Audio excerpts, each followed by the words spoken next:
Hello बच्चों, तो कैसे हो आप सब लोग। आई होप आप सभी लोग अच्छे होंगे। बच्चों, मेरा नाम मयंक कुमार और मैं आपका MIT क्लासेस के यूट्यूब चैनल पर स्वागत करता हूं।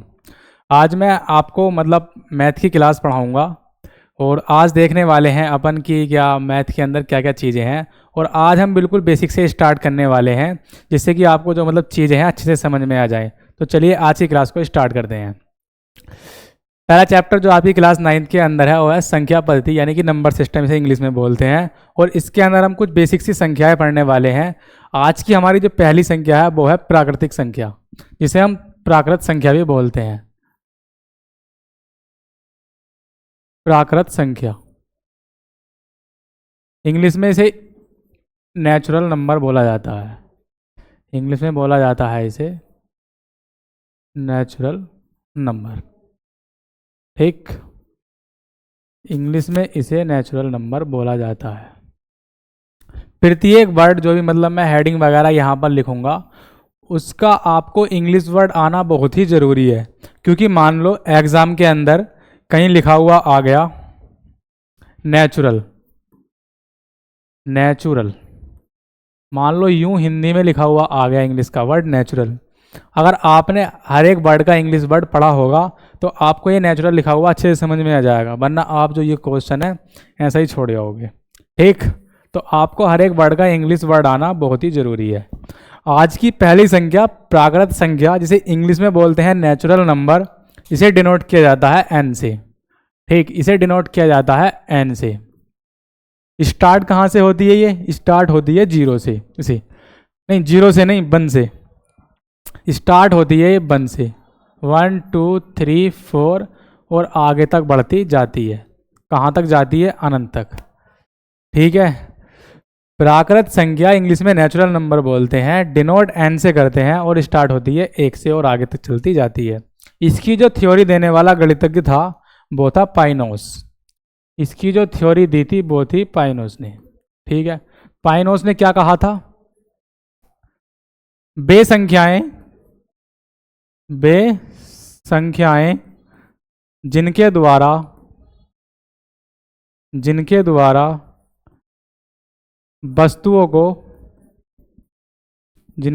हम वस्तुओं को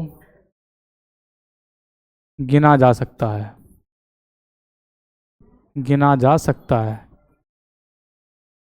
वे संख्याएं जिनके द्वारा वस्तुओं को गिना जा सकता है प्राकृत संख्याएं या प्राकृतिक संख्याएं कहलाती हैं। स्टार्ट कहाँ से होती है? एक से और आगे तक बढ़ती जाती हैं। इंग्लिश में बोलते हैं नेचुरल नंबर, डिनोट करते हैं एन से। ये थी आपकी पहली संख्या प्राकृत संख्या। दूसरी संख्या देखने वाले हैं। दूसरी संख्या है आपकी पूर्ण संख्या। दूसरी संख्या कौन सी है आपकी? पूर्ण संख्या। दूसरी संख्या आपकी पूर्ण संख्या। पूर्ण संख्या, पूर्ण संख्या को इंग्लिश में क्या बोलते हैं? Whole number. इंग्लिश में बोलते हैं होल नंबर। दूसरी संख्या पूर्ण संख्या, इंग्लिश में बोलते हैं होल नंबर। अब इसको समझेंगे। ठीक, इसे डिनोट किया जाता है W से। डिनोट किससे किया जाता है? W से। स्टार्ट कहाँ से होती है? ये जीरो से। जो प्राकृत संख्या थी वो अपनी एक से स्टार्ट होती है, पर जो पूर्ण संख्या है वो स्टार्ट होती है जीरो से। ठीक, 0 1 2 3 4 5 एंड सो ऑन। ये हो गई आपकी पूर्ण संख्या यानी कि होल नंबर। एकमात्र ऐसी संख्या जो प्राकृत संख्या और पूर्ण संख्या को एक दूसरे से अलग करती है, वो संख्या कौन सी है? जीरो। जीरो ही तो एक्स्ट्रा है इसके अंदर, बाकी तो सब सेम ही है। तो एकमात्र ऐसी संख्या कौन सी होगी जो इन दोनों को अलग करती है? वो है जीरो। ठीक, अब अपन समझने वाले हैं तीसरी संख्या। तीसरी संख्या कौन सी होती है? तीसरी संख्या आज की कौन सी संख्या है? तीसरी संख्या है अपनी आज पूर्णांक। तीसरी संख्या है पूर्णांक। पूर्णांक इंग्लिश में बोला जाता है इंटीजर्स। इंग्लिश में बोला जाता है इंटीजर्स। इंग्लिश में इसे बोलते हैं हम इंटीजर्स। पूर्णांक इंग्लिश में बोलते हैं इंटीजर्स अब ये क्या होती है, पहले देखेंगे हम इसे डिनोट किस चीज से किया जाता है। इसे डिनोट किया जाता है जेड से। आप एक बात सोचेंगे, अब जो प्राकृत संख्या थी जिसे नेचुरल नंबर इंग्लिश में कहते हैं उसे डिनोट कर रहे थे एन से। पूर्ण संख्या जिसे होल नंबर कहते हैं उसे डिनोट किया जाता है डब्ल्यू से, क्योंकि इसके जो इंग्लिश वर्ड है उसे डब्ल्यू से स्टार्ट होता है। पर जो पूर्णांक है जिसे इंटीजर्स कहते हैं वो जेड से क्यों डिनोट किया जाता है? तो यहाँ पर एक थ्योरी है, जो मतलब गणितज्ञ था पूर्णांक संख्याओं को पता लगाने वाला, उस मतलब जो जर्मन जर्मन गणितज्ञ था वो उसका नाम था जेहलीन। क्या नाम था उसका? जेहलीन, ZEH, उसका नाम था जेहलीन। और ये कहाँ का था? जर्मन का था। ये कहाँ का था? जर्मन का। नामक जर्मन गणितज्ञ जेहलीन, जो एक जर्मन का गणितज्ञ था, वो पेटेंट वालों के पास गया। उसने कहा पेटेंट वालों से, पेटेंट का मतलब होता है किसी भी वस्तु पर अपना हक जमाना या उसे अपनी बताना। तो ये जो बंदा था ये पेटेंट कराने गया आई को, क्योंकि आई इंटीजर जो आई से स्टार्ट होता है। तो वहाँ जो पेटेंट वाले थे वो बोले सर जो आई है वो ऑलरेडी पेटेंट है, मतलब आई किसी और के लिए पहले से ही दिया जा चुका है। आप ऐसा करिए, आप मतलब कोई दूसरा ऐसा इंग्लिश का मतलब जो वर्ड है उसे बताइए जिससे कि आपको ये मिल सके। तो इस बंदे ने कहा मेरा नाम जहलीन है, माई नेम इज जहलीन, तो आप ऐसा करिए मेरा जेड पेटेंट कर दीजिए जिससे कि लगे कि ये मेरी संख्या है। ठीक है, तो वहाँ पर जो पेटेंट करने वाले थे उन्होंने यहाँ पर जेड पेटेंट कर दिया। अब इसका मतलब क्या होता है? स्टार्ट होता है ये माइनस अनंत से और जाता कहाँ तक है? प्लस अनंत तक। स्टार्ट होता है ये माइनस अनंत से, स्टार्ट होता है माइनस अनंत से और जाता है प्लस अनंत तक, और जाता है ये प्लस अनंत तक। ये था पूर्णांक। माइनस अनंत से प्लस अनंत की तरफ जाने वाली जो संख्याएं हैं वो क्या होती हैं? पूर्णांक। या माइनस से प्लस की ओर चलने वाली संख्याएं, माइनस से प्लस की ओर चलने वाली सभी संख्याएं क्या होती हैं? पूर्णांक। इन तीनों संख्याओं के अंदर जो तीन संख्याएं पढ़ी है अपने, प्राकृत संख्या, पूर्ण संख्या और पूर्णांक, इन तीनों संख्याओं के अंदर एक खास बात है कि इनके अंदर ना तो कोई बटे वाली संख्या होगी, ना कोई डिजिट वाली मतलब पॉइंट वाली संख्या होगी, और ना कोई ऐसी टेढ़ी मेढ़ी संख्या होगी जो मतलब अंडर रूट के अंदर हो या कोई दूसरी हो। इन तीनों के अंदर एकदम सिंपल संख्याएं मिलेंगी, क्योंकि ये जो तीनों संख्याएं हमने पढ़ी हैं ये एकदम बेसिक संख्याएं हैं। उसके बाद जो थोड़ी थोड़ी कॉम्प्लेक्स संख्याएं आएंगी, पर जो ये तीनों जो हैं ये तीनों एकदम ही बिल्कुल बेसिक संख्याएं आपके गणित की। ठीक है, तो हमने कौन कौन सी संख्याएं देखी? प्राकृत संख्या, पूर्ण संख्या, पूर्णांक। अब आप मुझे 2-3 क्वेश्चनों का जवाब दीजिए। -3 को मैं कहाँ रख सकता हूँ? -3 को मैं कहाँ रख सकता हूँ इन तीनों के अंदर? तो आप कहेंगे जेड। -3 जो आएगा वो आएगा जेड के अंदर। ठीक, दूसरी संख्या 0, 0 कहाँ जाएगा? प्राकृत संख्या, पूर्ण संख्या या पूर्णांक, इन तीनों में से 0 कहाँ जाएगा? आप देखेंगे कि जो 0 है वो एक तो पूर्ण संख्या के अंदर आ रहा है, एक आ रहा है पूर्णांक के अंदर। तो कहाँ कहाँ जाएगा? पूर्ण संख्या और पूर्णांक के अंदर। ठीक, अगली संख्या √16। √16 कहाँ जाएगा? आप कहेंगे सर आपने तो ये कहा था कि इसके अंदर अंडर वाली संख्या नहीं आती, पर एक बार देखो इसे, √16 किसका मान होता है? 4 का। आप बोलेंगे 4 का, पर इसका जो एक्चुअल मीन होता है ना √16 का, या अंडर रूट के अंदर मतलब किसी भी संख्या का अपन वर्गमूल करेंगे तो उसका जो मान निकल के आता है उसके दो मान आते हैं, एक तो प्लस का मान होता है, एक माइनस का मान। एक प्लस का मान, एक माइनस का मान। तो ये जो है माइनस, जो प्लस माइनस 4 है, ये कहाँ जाएगा? जेड के अंदर। जेड क्या है? पूर्णांक। खोज किसने की थी? जेहलीन ने। ठीक, अगली संख्या समझेंगे। अब अपने 3 संख्याएं समझ ली, प्राकृत संख्या, पूर्ण संख्या और पूर्णांक। प्राकृत संख्या को डिनोट किया जाता है एन से, स्टार्ट होती है 1 से और जाती है अनंत तक।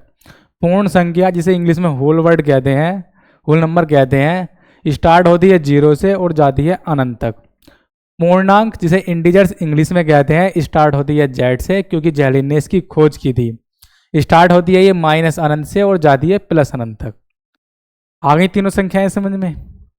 चलो आगे बढ़ते हैं, आगे बढ़ते हैं। अब अगली संख्या, अगली संख्या है आपकी परिमेय संख्या। परिमेय संख्या इंग्लिश में बोला जाता है इसे नेचुरल नंबर। नहीं, गलत हो गया थोड़ा सा। इंग्लिश में इसे बोला जाता है रेशनल नंबर। इंग्लिश में बोला जाता है रेशनल नंबर। परिमेय संख्या इंग्लिश में बोला जाता है रेशनल नंबर, और इसे डिनोट किया जाता है क्यों से। इसे डिनोट किया जाता है क्यों से। क्यों से क्यों डिनोट किया जाता है इसको? परिमेय संख्या इसे हम पहले भागफल संख्या भी कहते हैं, और भागफल संख्या को इंग्लिश में कहते हैं क्यूसेंट नंबर। तो वहां पर जो क्यूसेंट नंबर का हम क्यों यूज में लेते हैं, इसीलिए जो परिमेय संख्या है इन्हें अभी भी क्यों से ही डिनोट किया जाता है। होती क्या है देखो, बेसंख्याएं, बेसंख्याएं जिन्हें, बेसंख्याएं जिन्हें p बटा क्यू के रूप में, p बटा क्यू के रूप में, p बटा क्यू के रूप में लिखा जा सके।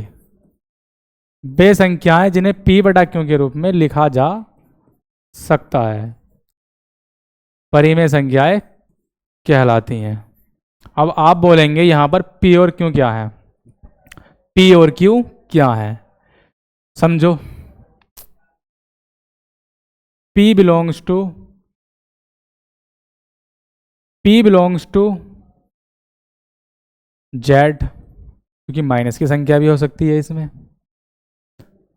q belongs to z but q is not belongs to 0। q का मान 0 नहीं हो सकता। कैसे q का मान 0 कैसे नहीं हो सकता? देखो, p की जगह आप कुछ ही मान लो, 2 मान लिया। q की जगह अगर हमने 0 रख दिया तो क्या होगा, 0 को 2 से भाग दिया जाएगा तो इसका मान आएगा इनफाइनाइट। इंग्लिश में बोलते हैं, मतलब हिंदी में बोलते हैं इसे अनंत, और इसका यहाँ पर कोई मतलब नहीं होता। अनंत कभी आ ही नहीं सकता, तो इसलिए जो मतलब क्यों की जगह हम इसमें 0 नहीं रख सकते। ठीक है, आगे बात समझ में? ठीक है। वे संख्याएं जिन्हें p बटे क्यों के रूप में लिखा जा सकता है परिमेय संख्याएं कहलाती हैं। जैसे जैसे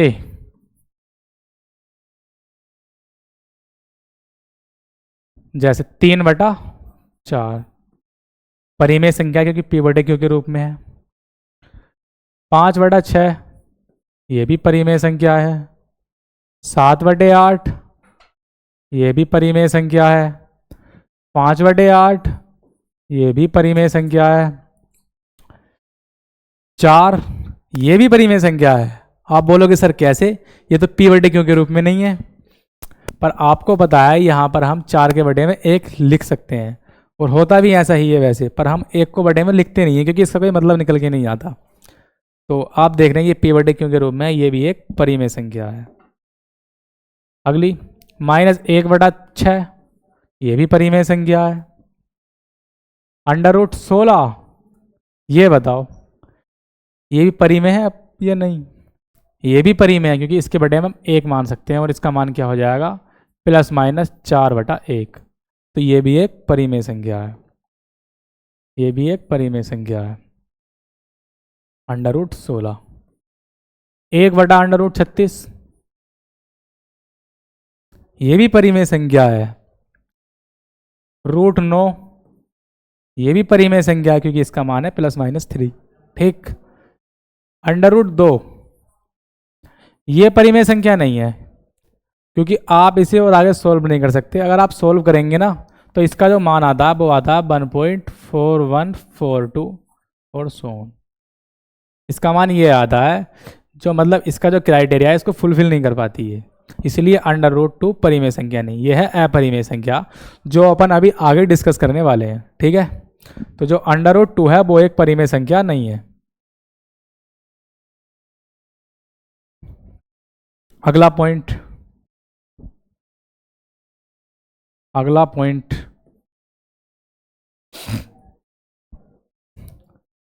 बेसंख्याएं,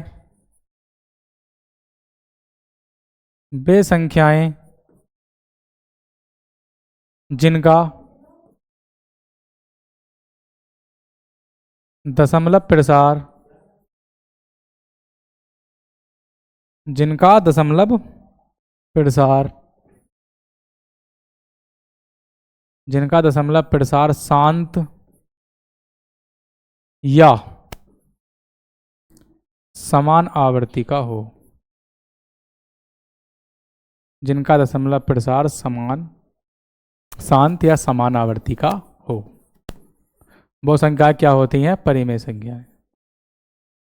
देखो एग्जाम्पल,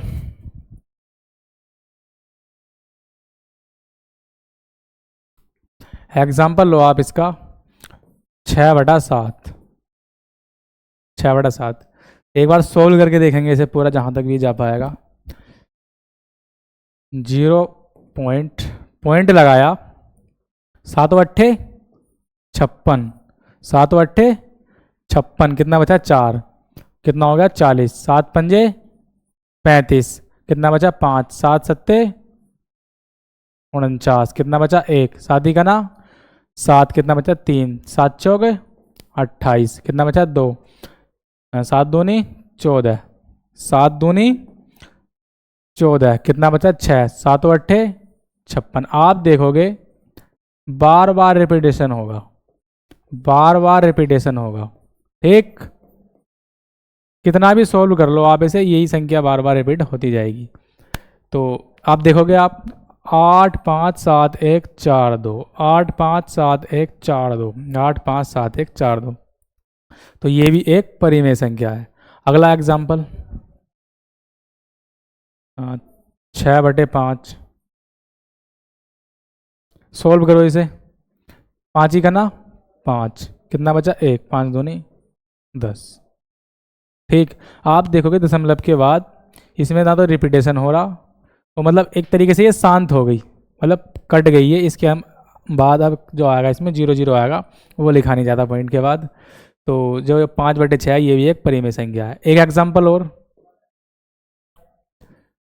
3/5, सोल्व करके देखो कितना आएगा? 0.6, ये भी पूरा पूरा कट गया, इसका मतलब ये भी एक परिमेय संख्या है।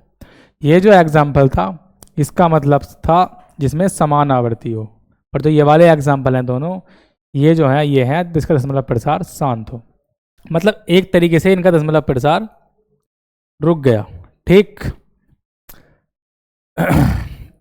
इससे अगली संख्या समझने वाले हैं अपन अब। देखो अगली संख्या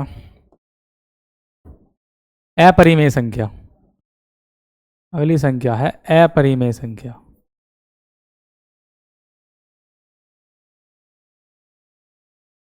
अपरिमेय संख्याएं इंग्लिश में इसे बोला जाता है इर्रेशनल नंबर, इर्रेशनल नंबर्स।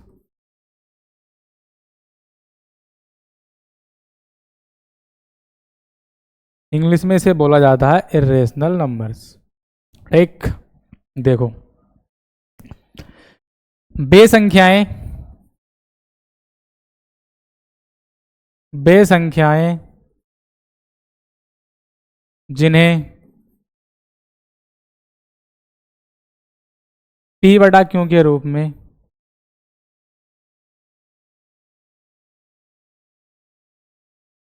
जिन्हें p/q के रूप में नहीं लिख सकते,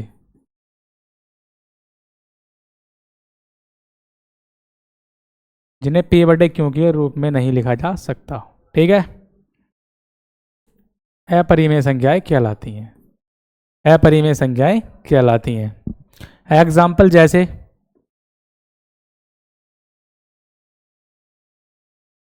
जैसे देखो, √2, √2। अगले एग्जाम्पल, √3, √5, √7। जितनी भी अंडर रूट के अंदर संख्याएं आएंगी वो कौन सी होंगी? अपरिमेय संख्या। ठीक, एक पॉइंट और है इसके अंदर, उसे और समझो। बेसंख्याएं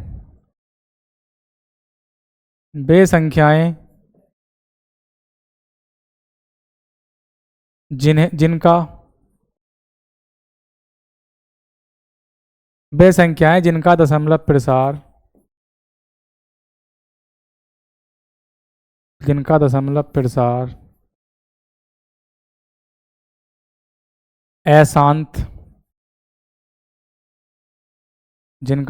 प्रसार अशांत,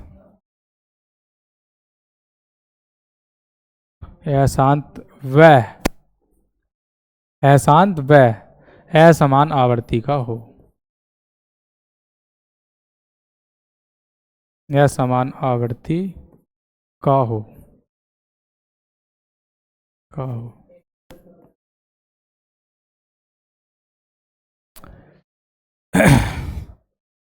बेसंख्याएं जिनका दशमलव प्रसार अशांत व, ऊपर वाली में लिखा था मैंने या, देखो, बेसंख्याएं जिनका दशमलव प्रसार शांत या समान आवर्ती का हो, मतलब दोनों कंडीशनों में से कोई सी भी एक कंडीशन अगर फिट बैठ जाए, यहाँ पर कोई सी भी कंडीशन फिक्स हो जाए यहाँ पर, तो वो होती है परिमेय संख्या।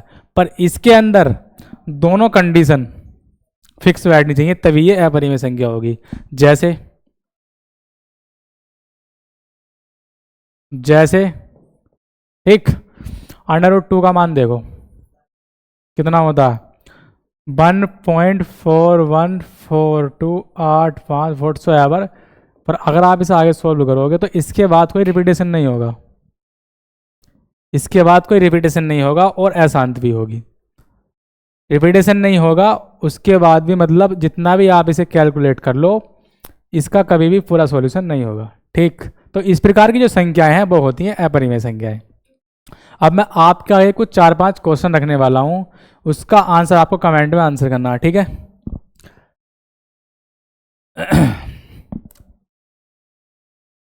क्वेश्चन देखो, पहला क्वेश्चन ही लिख लो सीधा। क्वेश्चन 0.565656 ... परिमेय है अपरिमेय? आप देखोगे 565656 बार 5656 का रिपीटेशन हो रहा है यहाँ पर, और संख्या मतलब आगे तक बढ़ती जा रही है। तो इस प्रकार की जो संख्याएं हैं वो होती हैं परिमेय संख्याएं। तो ये किसका एग्जाम्पल है? परिमेय संख्या का। अगला क्वेश्चन 0.8523 8523 8523 ... आप देखोगे इसके अंदर भी 8523 8523 8523, इसके अंदर भी जो चारों डिजिट हैं इनका बार बार रिपीटेशन हो रहा है। तो ये कौन सी संख्या है? परिमेय संख्या। ये कौन सी संख्या है? परिमेय संख्या। क्वेश्चन नंबर 3 0.857235718264 परिमेय है अपरिमेय? आप बोलोगे सर ये अपरिमेय संख्या है, क्योंकि इसके अंदर रिपीटेशन नहीं हो रहा, किसी भी मतलब जो डिजिट है इसका रिपीटेशन नहीं हो रहा। पर ऐसा नहीं है, ये भी परिमेय संख्या है। वो कैसे? आप देखोगे जो मतलब इसके बाद कोई भी डॉट नहीं है, इसका जो सॉल्यूशन है वो यहाँ पर ही आकर खत्म हो जाता है। तो ये भी एक परिमेय संख्या है। आपने पढ़ा था ना अभी थोड़ी देर पहले, या तो दशमलव प्रसार शांत हो या रिपीटेशन हो, तो इस प्रकार की जो संख्याएं होती हैं वो होती हैं परिमेय संख्याएं। अगला क्वेश्चन, अगला क्वेश्चन 0.3456782734 डॉट। इस संख्या के अंदर भी आप देखोगे किसी भी जो डिजिट है इसका बार बार रिपीटेशन नहीं हो रहा, तो ये कौन सी संख्या होगी? एक कंडीशन हो रहा है इसके अंदर, आप देखोगे इसके बाद डॉट डॉट है, मतलब इतना सोल्व करने के बाद भी ना तो इसके अंदर कोई रिपीटेशन है ना इसका दशमलव प्रसार शांत है, तो इस प्रकार की संख्याएं क्या होती हैं? अपरिमेय संख्याएं। क्या होती हैं ये? अपरिमेय संख्याएं। अपरिमेय संख्याएं। नेक्स्ट एग्जाम्पल जो होने वाला है पाई के ऊपर। 9th क्लास के अंदर आप पढ़ोगे एक पाई वैल्यू होती है, एक होता है पाई और एक पाई की वैल्यू होती है 22/7। 22/7। अपना फ़ोन उठाओ और उसमें चेक करो, पहले तो आप 22/7 को भाग दो, इसे तो अपन वैसे ही दे सकते हैं भाग, देख लो एक बार। 7 या 21, कितना बचा? 1। 7 का ना 7, कितना बचा? 3। 7 चौक 28, बचा 2। 7 दूनी 14, कितना बचा? 6। 7 अट्ठे 56, कितना बचा? 4। 7 पंजे 35, कितना बचा? 5। 7 सत्ते 49, कितना बचा? 1। 7 का ना 7, कितना बचा? 3। 7 चौक 28, 1 4 2 8 5 7 1, 4 2 8 5 7 1, मतलब इसका ऐसी रिपीटेशन होता रहेगा। देखो एक बार, 1 5 2 8 5 7, 1 4 2 8 5 7, 1 4 2 5 8 7 1, जो भी है मतलब कुल मिलाकर जो ये डिजिट है इनका बार बार रिपीटेशन हो रहा है, और जो हमारी कैलकुलेशन है मतलब जो भाग कर रहे हैं अपन वो भी खत्म नहीं हो पा रही है, तो इसके बाद डॉट डॉट आ रहा है। तो इस प्रकार की क्या संख्याएं होती हैं? वो होती हैं परिमेय संख्याएं। ये होती हैं परिमेय संख्याएं। पर जब आप अपना फ़ोन उठा के गूगल पर पाई की वैल्यू सर्च करोगे तो आप देखोगे, या आप कैलकुलेटर खोलो और वहाँ पर एक जगह पाई आएगा, आप जब फ़ोन को अपना हॉरिजॉन्टल मोड पे करोगे ना इस प्रकार से, तो वहाँ पर पाई दिखेगा। पाई पर क्लिक करके बराबर वाले जो मतलब आइकन है उस पर क्लिक करो, तो वहाँ पर देखोगे जो पाई की वैल्यू है ना वो आएगी 3.14। आगे को कुछ भी आ सकती है, मतलब इट डजंट नॉट मैटर कि क्या आ रहा है आगे को, 3 4 5 कुछ भी आ सकती है, पर उसका बार बार रिपीटेशन नहीं होगा। ठीक है, आप समझ रहे हो ना? उसका रिपीटेशन नहीं होगा। आप गूगल पर जाकर इसकी वैल्यू चाहे 1000 डिजिट में भी सर्च करोगे ना तो इसके बाद रिपीटेशन नहीं होगा, कहीं पर भी आप चेक कर लेना, चाहे बीच में से उठा लेना, पर इसका रिपीटेशन नहीं होगा। तो इस प्रकार की संख्या क्या होती हैं? वो अपरिमेय संख्या है। इस प्रकार की संख्याएं होती हैं अपरिमेय संख्याएं। तो ये था आज की वीडियो के अंदर, और इसके अंदर अभी वास्तविक संख्याएं और काल्पनिक संख्याएं आएंगी, उनको अपन अभी जो मतलब इसके बाद तो अपन एक प्रश्नावली सोल्व करने वाले हैं जो कि मतलब अपरिमेय संख्याओं से भी शायद पहले है। वो जो 3 संख्याएं हैं उनके अंदर ही वो प्रश्नावली है। आप उन 3 संख्याओं को अच्छे से पढ़ के आना, तभी जो आपकी प्रश्नावली है आपको अच्छे से समझ में आ पाएगी। और उसके बाद अपन थोड़ा आगे बढ़ेंगे, वास्तविक संख्या और काल्पनिक संख्याओं के बारे में भी चर्चा करेंगे, और उसके बाद अपन अगली प्रश्नावली सोल्व करेंगे। ऐसे ही आपका कोर्स अच्छे तरीके से कराया जाएगा, एकदम समझा कर, बिल्कुल भी जल्दबाजी नहीं करेंगे, चाहे घंटे कितने भी लग जाएं, आपको एकदम अच्छी तरीके से समझाएंगे। तो ठीक है, मिलते हैं फिर नई वीडियो के अंदर कल को। ठीक है।